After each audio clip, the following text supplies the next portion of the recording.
एक दौर था आज के तकरीबन 600 साल पहले कि इल्म सिर्फ मुसलमानों के पास था। एक दौर था जब इल्म सिर्फ पंडितों के पास होता था, पुरोहितों के पास होता था, पादरियों के पास होता था। कानों में इल्म सिखाया जाता था, लोग कान में पढ़ देते थे और एक दो आदमी के पास इल्म होता था, बकिया पूरी दुनिया जाहिल गंवार अनपढ़ रहती थी। मगर जब हमारे नबी सल्लल्लाहु ताला अलैहि वसल्लम तशरीफ लाए, इल्म को इतना सस्ता कर दिया जितना सस्ता पानी है और हवा है। कुरान आया इसीलिए कि इंसान अक्लमंद बन जाए। दुनिया को पढ़ने दो ना, कसम खुदा कि इनके बाप को मुसलमान होना पड़ेगा। इस्लाम दिलों को इंप्रेस करता है। अगर ऐसा ना होता तो अब तक कब का खत्म हो गया होता इस्लाम। इस्लाम अंधेपन का मज़हब नहीं है, फैक्ट है। पढ़िए, समझिए और फिर ईमान लाइए कि इस्लाम सच है, अल्लाह एक है। पीरों की डुगडुगी बजाने का नाम इस्लाम नहीं है। पढ़ो, इस्लाम पढ़ने का, लिखने का नाम है। मेरा मौला फरमाता है, नून वल कलमी वमा यस्तरून, कसम है कलम की और कलम जो कुछ भी लिखता है। तो नाचना गाना, पहले तो नचनिए आते थे नाचने के लिए, अब नौजवान नाचता है। जी, किसी दोस्त की शादी हो जाए ना तो अब दूसरी जगह से नचनिए, वो भी बेचारे सब कमबख्त अपने मत्थे पे हाथ रख के रोते, कमीने कहां से पैदा हो गए, मेरा धंधा चौपट। अच्छा, और नाचने से पहले ये 4-5 दिन पहले ऐसा क्रीम पाउडर गाल को खुरच करके, जैसे कश्मीर का सेब नहीं होता, ऐसे लाल लाल बना लेते हैं।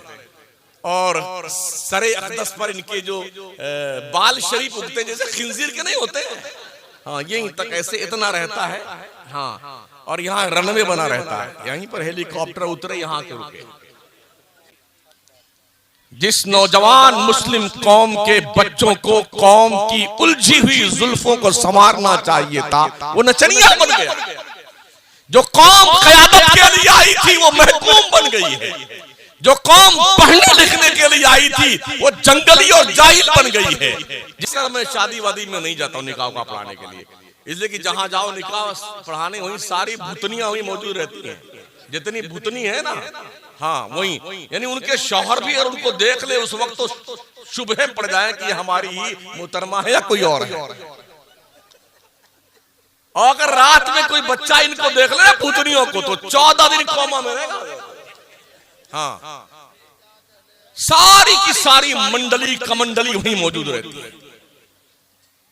दुपट्टों को पता नहीं है, कपड़ों का पता नहीं है, रोकते दिखते हैं जिस्म के बाहर से, आस्तीन यहीं से गायब। इस पर भी सब्र नहीं आया तो पीठ के ऊपर इतना बड़ा कपड़ा का हिस्सा काट दिया, उसको पान बना दिया।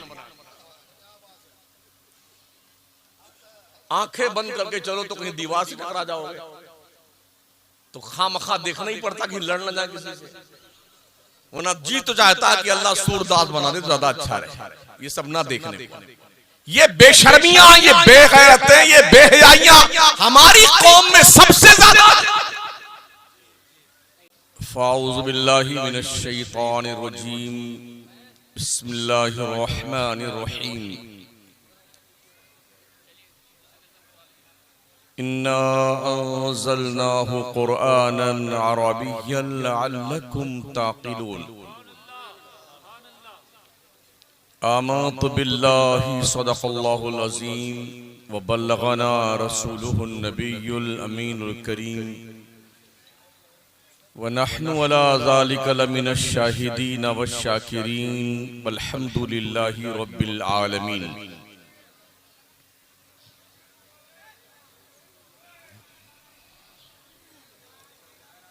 इंतहाई खुलूस और मोहब्बत के साथ अपने और सारी कायनात के मरकज़े अक़ीदत रहमत आलम ताजदारी मदीना जनाब मुहम्मदुर रसूलुल्लाह सल्लल्लाहु ताला अलैहि वसल्लम की बारगाहे करम में दुरूद पाक की नजरें पेश करें।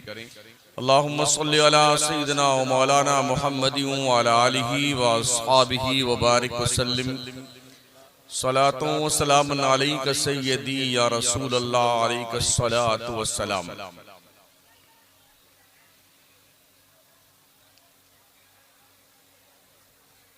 बड़ी खुशी और मसर्रत का मौका है कि हम सभी हजरात एक अजीमुश्शान इदारे मदरसा फैजुल गुरबा के सालाना दस्तार बंदी के मौके पर यहाँ हाजिर हैं।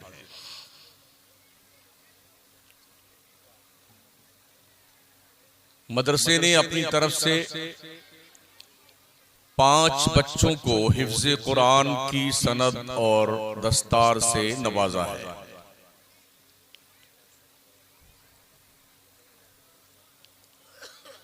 इल्म कितना जरूरी है ये कम से कम मुसलमान को तो पता होना ही चाहिए।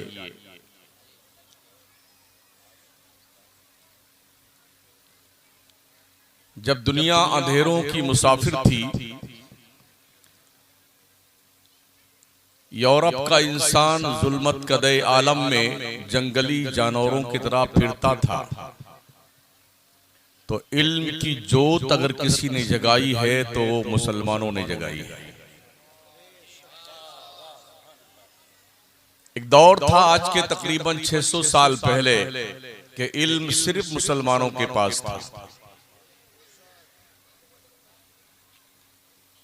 अल्लाह करीम ने कुरान को अरबी में उतारा ही इसलिए है कि लोगों को अक्ल आ जाए। मेरा रब फरमाता है, इन्ना अंज़लनाहु कुरआनन अरबिय्यन लअल्लकुम ताक़िलून। बेशक हमने कुरान को अरबी जबान में नाजिल किया है ताकि तुम्हें अक्ल आ जाए। अगर कुरान की दानिशमंदी, कुरान का शऊर, कुरान का इल्म लोगों के पास नहीं है, भले ही कितने दानिश्वर क्यों न बने मगर वो अक्ल से पैदल है। शायद आपको हमारे दावे में बहुत ज्यादा बड़ाई दिखाई पड़ती हो, मगर सच्चाई यही है।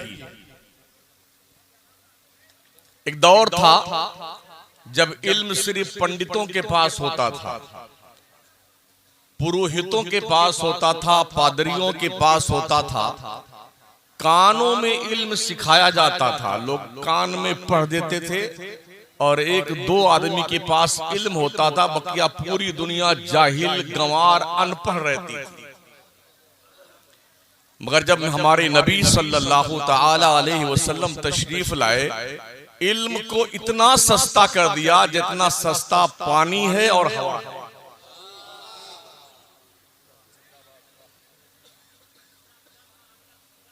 पहले सिर्फ पंडित पढ़ते थे, इसीलिए पूरी कौम को बांध करके रसरी में रखते थे बेटे, और लूटते थे और खाते थे। यही हाल यहूदियों का था, यही हाल ईसाइयों का था। मगर आमिना के लाल ने जो इदारा कायम किया ना, उस इदारे का नाम मदरसा दारे अरकम है। पहले मुदर्रिस का नाम मोहम्मदुर रसूलुल्लाह है और उसके मुहतमिम का नाम हजरत अबू बकर सिद्दीक।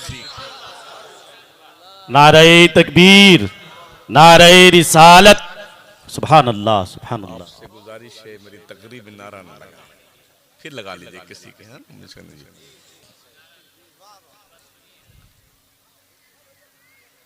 उस मदरसे में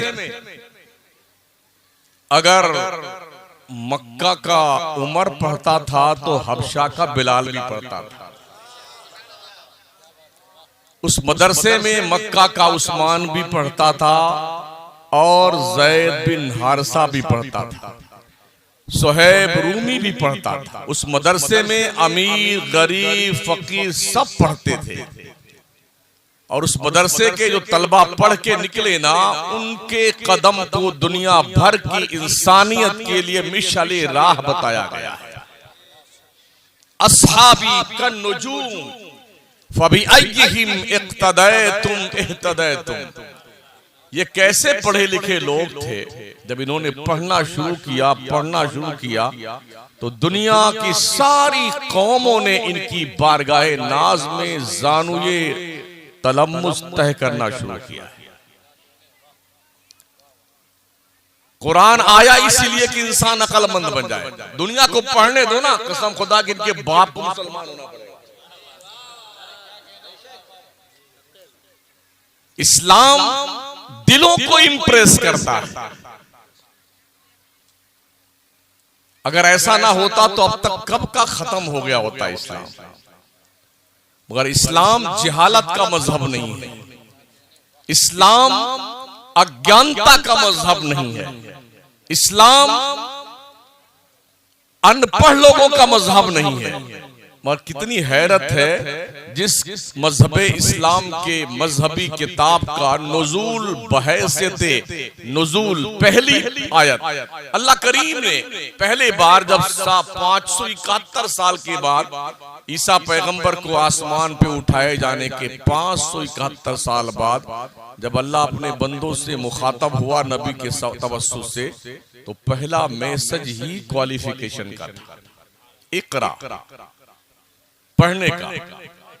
कितनी हैरत है, जिस कौम के मजहबी किताब का आगाज क्वालिफिकेशन से हो रहा है, उस कौम का हाल ये है कि शेड्यूल कास्ट से भी निचले तबके में तालीम के मामले में जितनी रिपोर्टें हमारे मुल्क की हैं, चाहे वो मंडल आयोग की रिपोर्ट हो, श्री कृष्णा कमीशन की रिपोर्ट हो, सारी रिपोर्टें ये बताती हैं मुसलमान बहुत पीछे है तालीम के मामले में, बहुत पीछे है तालीम के मामले में। जब तक हमने पढ़ा था, दुनिया के 3 बर्रे आजम पर हमने हुकूमत की है। ये पढ़े लिखे लोग थे जिन्होंने अखंड भारत पर 800 साल हुकूमत की थी। ये 8 साल में पगलाए हुए लोगों को शऊर नहीं आता है कि अगर 800 साल में एक भी मुसलमान पगला गया होता, हिंदुस्तान का नक्शा बदल गया होता। मगर ऐसा हुआ नहीं, इसलिए कि इस्लाम जबरदस्ती का मुसलमान एक्सेप्ट ही नहीं करता है। डडोरा पीटा जाता जरूर है, धर्म परिवर्तन, धर्म परिवर्तन, धर्म परिवर्तन। हमारा अल्लाह ही नहीं मानता ऐसे मुसलमान को मुसलमान जिसको जबरदस्ती मुसलमान बनाया जाए। इस्लाम अंधेपन का मजहब नहीं है, फैक्ट है। पढ़िए, समझिए और फिर ईमान लाइए कि इस्लाम सच है, अल्लाह एक है। ये नहीं कि हमने चलो एक पीपल के दरख्त को एक लंगोटी पहना दी और आंखें मूंद के बैठ गए अगरबत्ती लेकर के। इस्लाम इसका मजहब नहीं है। इस्लाम पढ़ने लिखने का मजहब है। अल्लाह ने सारी तरक्कियां मोहम्मद मुस्तफा सल्लल्लाहु अलैहि वसल्लम के कदमों से बाज़ाब्ता बांध कर दी थी।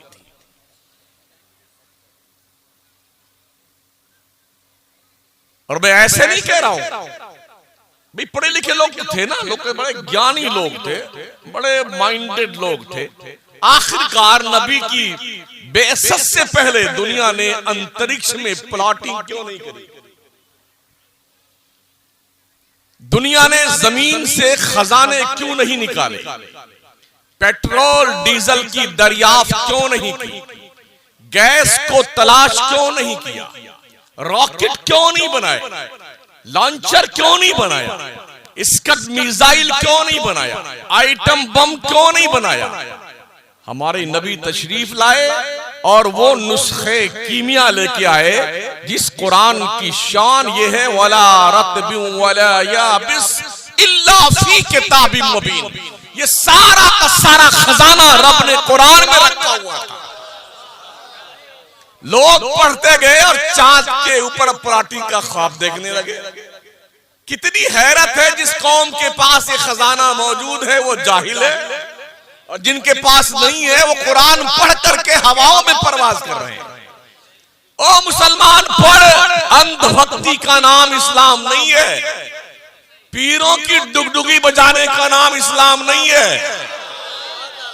पढ़ो, इस्लाम पढ़ने का लिखने का नाम है। मेरा मौला फरमाता है नून वल कलमी वमा यस्तरून, कसम है कलम की और कलम जो कुछ भी लिखता है।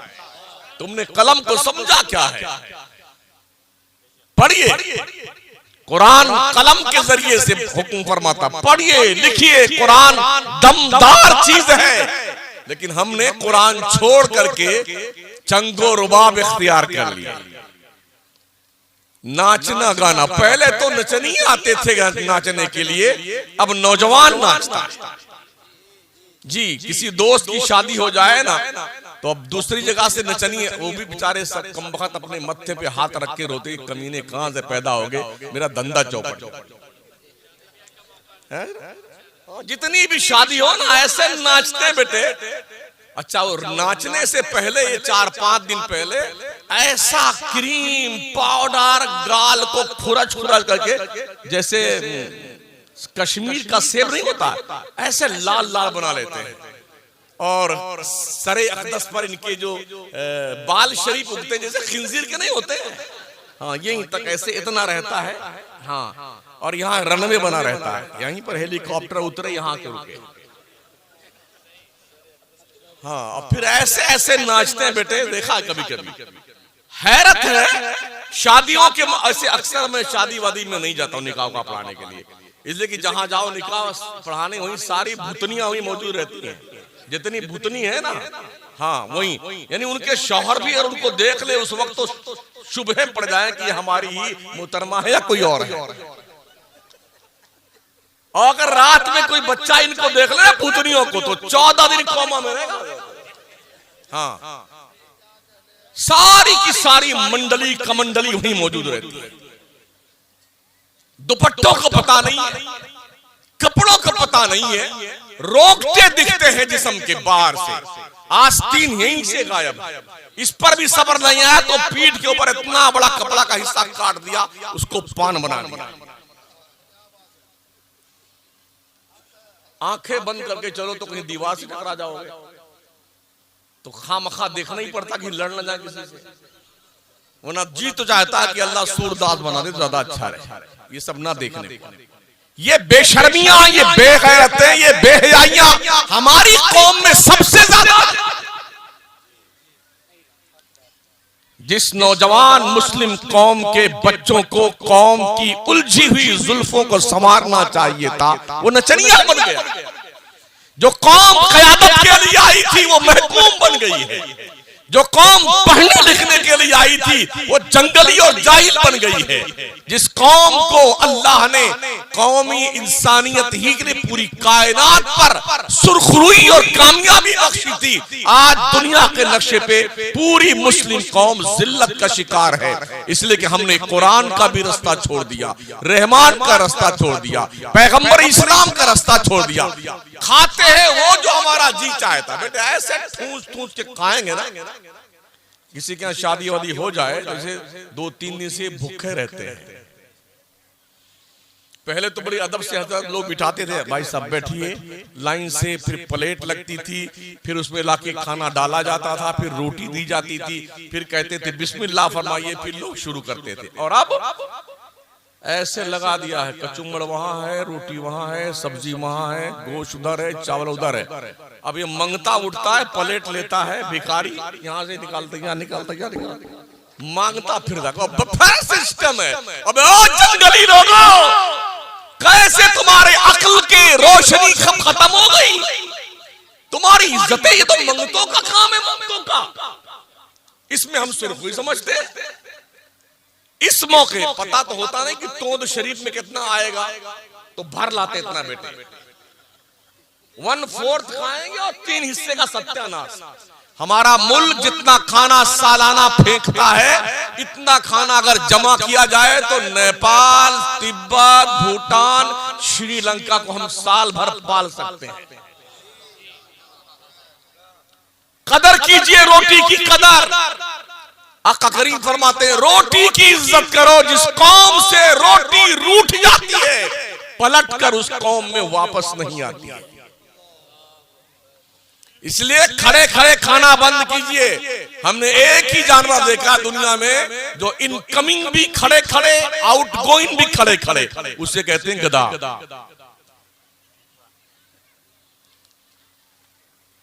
सारा काम वो खड़े खड़े करता है। और आज हमारा मुसलमान ये करता है और समझता है कि हम बहुत हाई फाई हो गए। अरे पढ़ लिख करके शऊर आना चाहिए, तुम तो उल्टे गधे बनते जा रहे हो। इल्म तो रोशनी लेके आता है ना। वेस्टर्न कल्चर को अगर तुमने आसमानी तबर्रुक समझा है तो देख लो और पढ़ लो, यूरोप का इंसान इतना पगला गया, इतना पगला गया कि भाग भाग करके अपना मजहब छोड़ के इस्लाम के दामन में पना ले रहा है। पढ़ो उनकी हिस्ट्री, जो जानवर बन गए थे, दिल का सुकून न मिला, तलाशे सुकून के लिए इस्लाम के दामन में पनाह लेनी पड़ी। कुरान पढ़िए ना, कुरान हिदायत और रहबरी के लिए। इन हाज़ल कुरान यहदी लिल्लती ही अक़वम, बेशक ये कुरान सिर्फ तुम्हारे मुर्दों की बख्शी करवाने नहीं आया। हाँ, ये कुरान पूरी दुनिया की इंसानियत की हिदायत और रहबरी के लिए आया। मगर जैसे कोई मरेगा ना घर में, भाग के आएंगे हजरत मौलाना मंसूर साहब किबला, हमारे अब्बा मर गए, यतीम बच्चों को भेज दीजिए। बेटा यतीम तो तू बना है, बाप तेरा मरा है, यतीम बच्चे यहाँ बैठे हुए हैं। यतीम बच्चों को बुला दीजिए फातिहा करने के लिए। जनाब आप यतीम हुए हैं इसलिए कि आपका बाप मरा है और ढूंढ रहे हैं मदरसे में यतीम बच्चों को। अब फिर क्या कहेंगे, दिन में ही करवाइएगा फातिहा कुरान खानिया। अगर इन्होंने कह दिया ना कि थोड़ा अभी पढ़ाई का वक्त है, बाद में छुट्टी के, अरे अगर नहीं किया ना आ जाना चंदा लेने, बताएंगे आप। ये डाउन्स भी देते हैं बेटे। अरे शुक्र मनाओ इन मदरसों का, वरना बगैर कफन और दफन के जाओगे बेटे। अभी गया लेटेस्ट मामला, 2 साल नहीं गुजरे, 3रा साल चल रहा है। लॉकडाउन के पीरियड में ना कफन, ना दफन, न जनाजा, न गुसल शरीफ, न जियारते रूए जेबा, कुछ नहीं। ऐसे मारे गए बेटे, ऐसे मारे गए। कलेजी बेच दी, गुर्दा बेच दिया, आंतड़ियां बेच दी, दिल बेचा, औजना भेजा बेच दिया, आंखें निकाल ली। ऐसा प्लास्टिक में पैक किया ना, यूं पैक करने का 2 बंदूकधारी आएंगे, वो भी प्लास्टिक में लिपटे रहते हैं। हाँ, और कब्रिस्तान आए, जेसीबी की कब्र खोदी जाती है, उसी जेसीबी से ताकि जाइए मट्टी से। ये हमने 2 साल देखा बगैर जनाजे के। शुक्र मनाओ फैजुल गुरबा जैसे इदारों का। मरोगे तुम तो तुम्हारे मरने के बाद तेरे जनाजे की नमाज कोई डॉक्टर नहीं पढ़ाएगा, कोई इंजीनियर नहीं पढ़ाएगा, कोई लॉयर नहीं पढ़ाएगा, यही मदरसे के बच्चे और उलमा पढ़ाएंगे। तुम हकीर नजरों से देखते हो मदरसों को। ये मदरसे ना होते ना तो सरों पे इज्जत का ये वकार नहीं दिखता। ये मदरसे ना होते ना तो दिल में कलमे की रोशनी नहीं होती। ये मदरसे ना होते तो मस्जिदों के मीनारों पर अजान की लाहूती आवाज ना गूंज रही होती। ये मदरसों का एहसान है कि आज इस्लाम जिंदा है, आज मुसलमान जिंदा है।